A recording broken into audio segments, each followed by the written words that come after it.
Meet Steph. Meet a brave risk-taker. Meet a happy, accessible woman. Meet a trusting, honest, lavish gift-giver. Meet a girl who has learned where she fits, having had to learn because she has not always known. From early on, Steph's sense of fitting in has been in jeopardy. Born very different from her A-type older sister, she felt the disparity early on. Her dad seemed to favor her older sister, an impression solidified by the way he distanced himself from her. His own emotional bankruptcy caused him to withhold touch and conversation from Stephanie when she needed them so badly.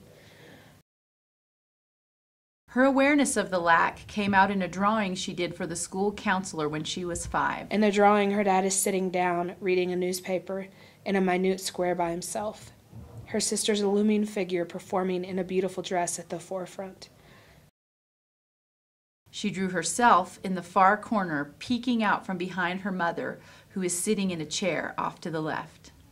By the time she was 15, her father had withdrawn completely from the family.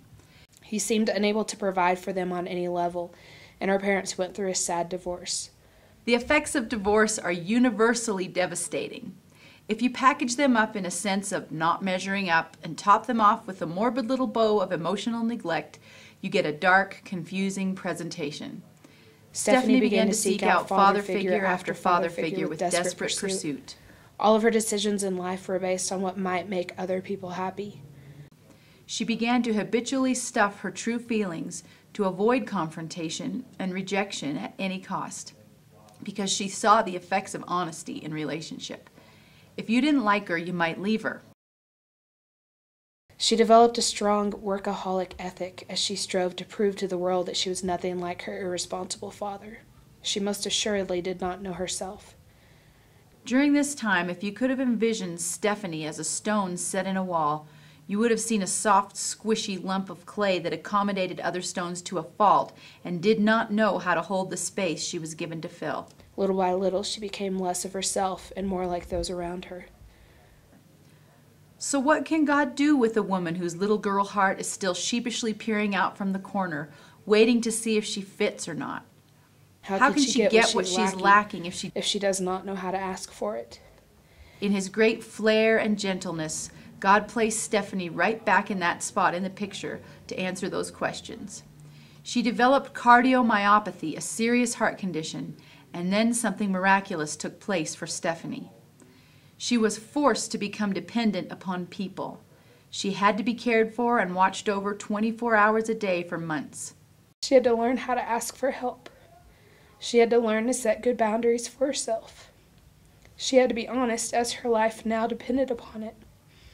In her convalescent state, as she was forced to reach out for what she always wanted, care and affection, she found it. Everyone around her relished the chance to care for such a strong, giving woman. Her friends rallied, and she had no choice but to be made a fuss of.